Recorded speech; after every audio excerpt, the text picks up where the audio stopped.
Dalam hadis kata Nabi sallallahu alaihi wasallam, "Ayyuma imra'atin ista'tarat famarrat biqaumin liyajidu rihaha fahiya zaniyah."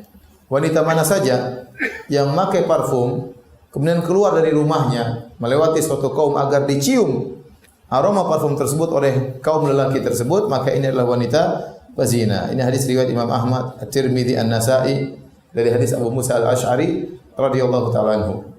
Ini ancaman yang sangat berat. Wanita memakai parfum kemudian dia keluar agar para lelaki mencium aromanya, maka ini wanita pezina. Maksudnya apa? Maksudnya dia mengantarkan hal ini mengantarkan timbulnya perzinahan. Hal ini akan mengantarkan para lelaki tergolak bergejolak syahwatnya. Paling tidak para lelaki tersebut akan terjerumus dalam zina mata.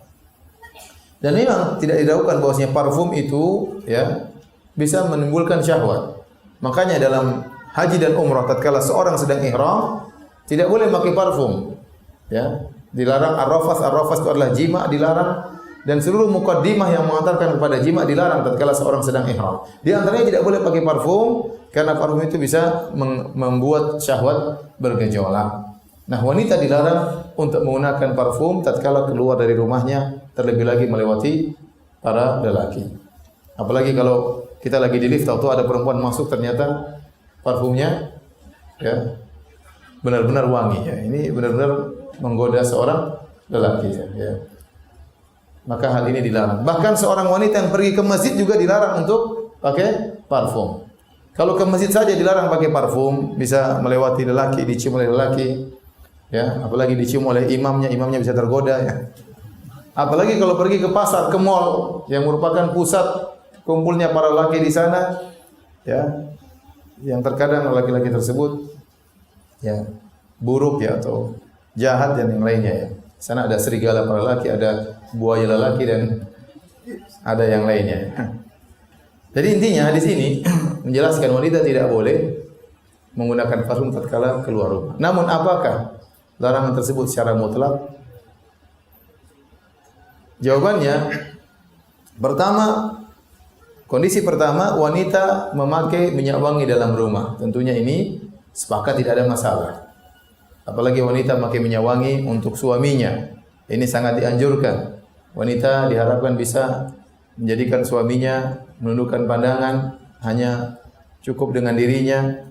Wanita diharapkan agar suaminya bisa menyalurkan syahwatnya, bisa menggerakkan syahwat sang suami. Maka dianjurkan wanita berhias. Di antaranya wanita memakai minyak wangi di depan suaminya, tidak jadi masalah. Bahkan mandi minyak wangi pun tidak apa-apa.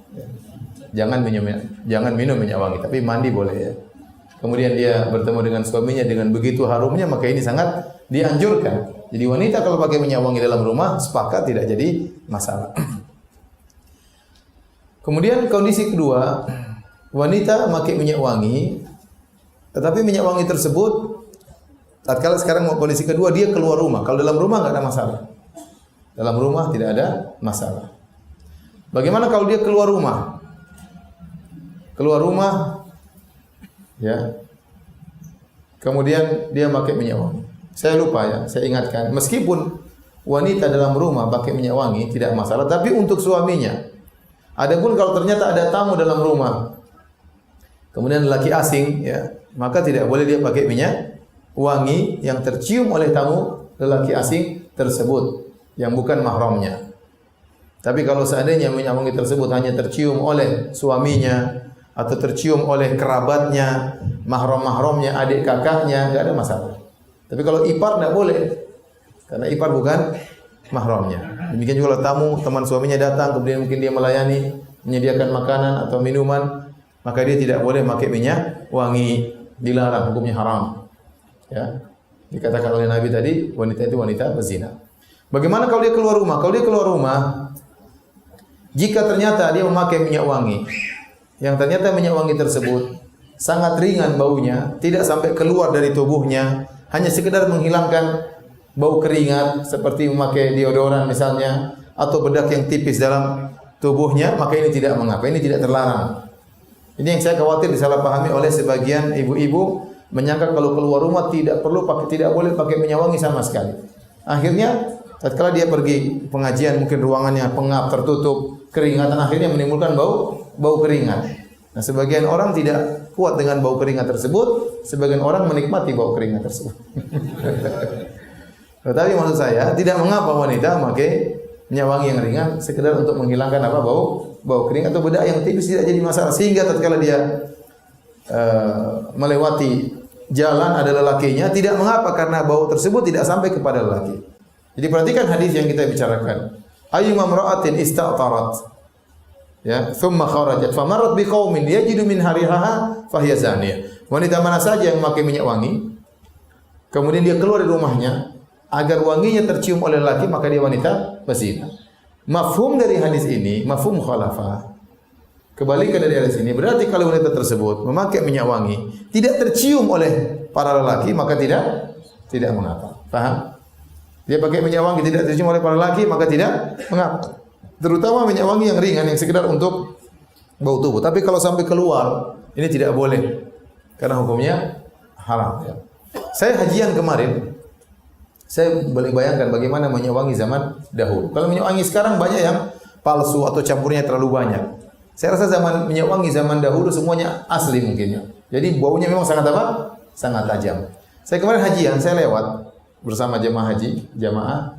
Tahu-tahu ada seorang anak pemuda laki-laki lewat. Dia lewat, kita semua kaget, kita mungkin ada berlima atau berenam. Aromanya sangat wangi. Luar biasa. Kemudian dia jalan, ini orang ini laki ini penjaga pintu Masjid Haram di Mekah. Dia berjalan kira-kira 15 meter dari kita, wanginya masih nempel di hidung. Kita heran. Kok masih bau sampai sekarang? Dia sampai jalan sudah 15 meter. Saya bilang itu mungkin minyak-minyak tempel di hidung kita meskipun dia sudah jauh masih apa? Karena nggak mungkin 15 meter masih apa? Kecium. Jadi luar biasa, ini minyak wangi yang sangat luar biasa. Dan sebagian orang Arab mereka yang penggemar minyak wangi. Sampai minyak wangi yang mahal-mahal, ya. Kalau beli gaharu 1 kilo sampai 10.000 real, ya. Mereka beli 40 juta, ada yang 15.000 real. Mereka beli. Kalau kita ngapain buang-buang duit ya? Tapi mereka memang hobi minyak wangi. Saya bayangkan ini mungkin minyak wangi zaman dahulu seperti ini. Baunya sangat aromanya sangat luar biasa. Seandainya dipakai oleh wanita berjalan, maka akan tercium oleh banyak orang. Itu menimbulkan syahwat, menimbulkan perhatian. Mereka semua akan tengok kepada wanita tersebut. Padahal wanita tidak boleh menjadi pusat perhatian. Dinikmati oleh banyak mata yang memandangnya. Nah, dari sini kita pahami kalau ternyata minyak wangi tersebut ternyata tidak sampai keluar baunya, ya, maka tidak mengapa dipakai oleh ibu-ibu meskipun mereka keluar rumah, tapi harus sangat tipis, jangan sampai kecium. Kalau sudah kecium maka ini terlarang, hukumnya haram. Tapi ini kondisi kedua. Kondisi ketiga, seorang wanita keluar rumah, jadi dia pakai minyak wangi yang wajar dan keluar baunya. Apakah boleh? Boleh dalam kondisi kalau dia keluar dari rumah, kemudian naik mobil ditemani oleh suaminya atau anaknya, dan dia tidak turun dari rumahnya, tidak turun dari mobilnya kecuali langsung ke tempat tujuan. Di mana tempat tujuan tersebut misalnya hanyalah kumpulan para ibu-ibu, nggak ada masalah. Karena wanita pakai parfum di antara ibu-ibu tidak jadi masalah. Contoh, ada walimah ibu-ibu, ada acara pengajian ibu-ibu, tapi dia diantar oleh suaminya dan tidak turun melewati para lelaki, langsung masuk pintu tempat para wanita. Maka ini meskipun pakai parfum tidak masalah, karena larangan dalam hadis agar tercium oleh para laki tidak ada. Paham? Demikian juga seorang wanita, misalnya dia pakai parfum, kemudian disetir oleh suaminya, kemudian dia menuju ke rumah kerabatnya, langsung ke rumah kakaknya, ke rumah adiknya, ketemu dengan orang tuanya, silaturahmi, semua lelaki di situ adalah mahramnya, maka enggak ada masalah. Enggak ada masalah karena larangan tersebut hilang. Paham? Dari sini kita tahu bahwasanya hukum wanita memakai parfum kalau keluar rumah namun tidak tercium oleh para laki maka tidak mengapa, atau parfumnya ringan kemudian dipakai tidak jadi masalah. Maka saya ingatkan kepada para akhwat, para ummahat untuk tetap menjaga kesegaran tubuh, ya, kemudian tidak mengapa pakai deodoran terutama ketika bertemu dengan ibu-ibu yang lain karena dikhawatirkan sebagian mereka terganggu dengan bau yang tidak enak tersebut, hanya sedikit yang menikmati. Baik.